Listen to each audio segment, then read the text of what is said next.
Hi everyone, it's Dr. Alex here, and I'm so glad to be able to talk to you all through these little videos that Lauren and I have been putting together for you, all about how to boost your immune function and what you should be doing to take care of that at the moment.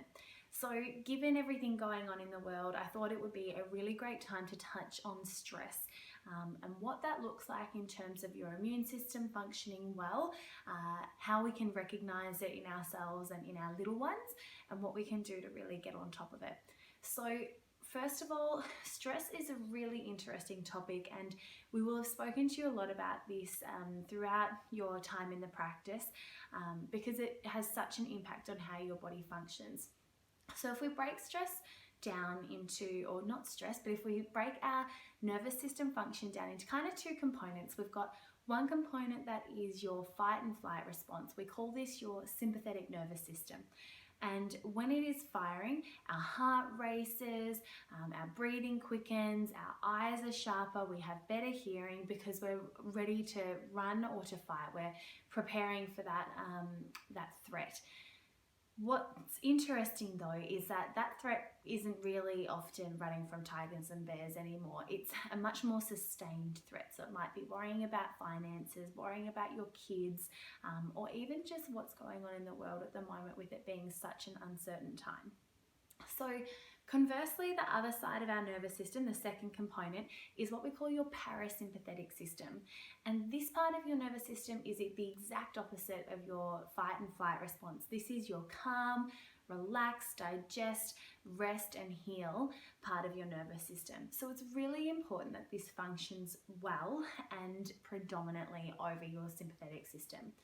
The tricky part is though that because we're no longer running away from tigers and bears, that stress is much more sustained than normal. So in terms of the balance between the two, it kind of works a little bit like a seesaw, and we need the rest and digest part of your nervous system to be functioning predominantly.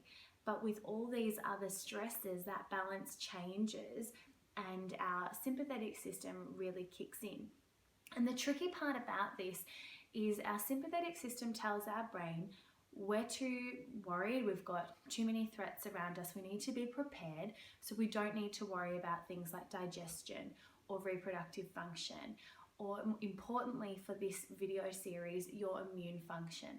So all of that starts to dampen down while our sympathetic system is in play.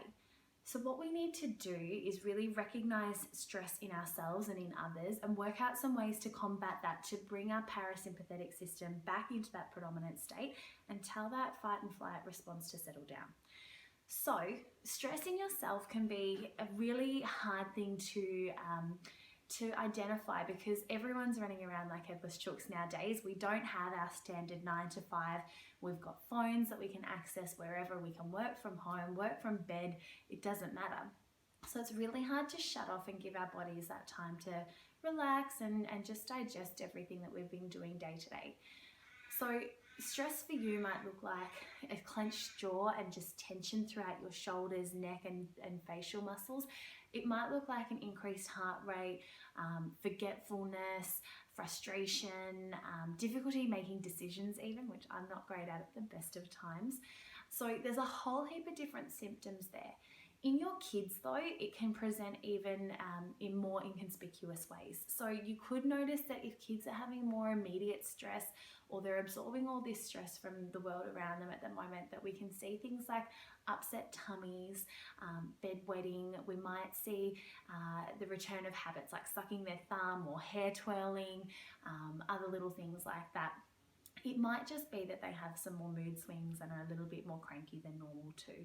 So with all of that in mind, some really easy ways that you can minimize the stress and get that parasympathetic nervous system functioning again are really accessible things that you've already got in your household. So you might look at doing some colouring in.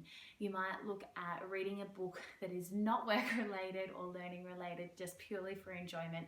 You might look at just taking some deep breaths in and out and being really quiet.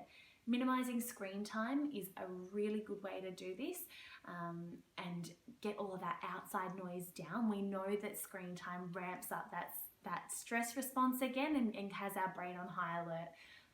A really good way as well is just to get outside and boost your immune system and your parasympathetic nervous system by having some sunshine and getting some movement, some gentle movement into your body. So I hope you've enjoyed this. I hope it makes sense. If you've got any questions, please email us, shoot us a message on Facebook or Instagram, and we'll be really happy to help. It is a stressful time, and it is paramount that we are looking after not only our stress response, but also our immune function. So like I said, yell out if you need any more help with this, and we can't wait to see you all back in practice and look after you more from there. Bye guys.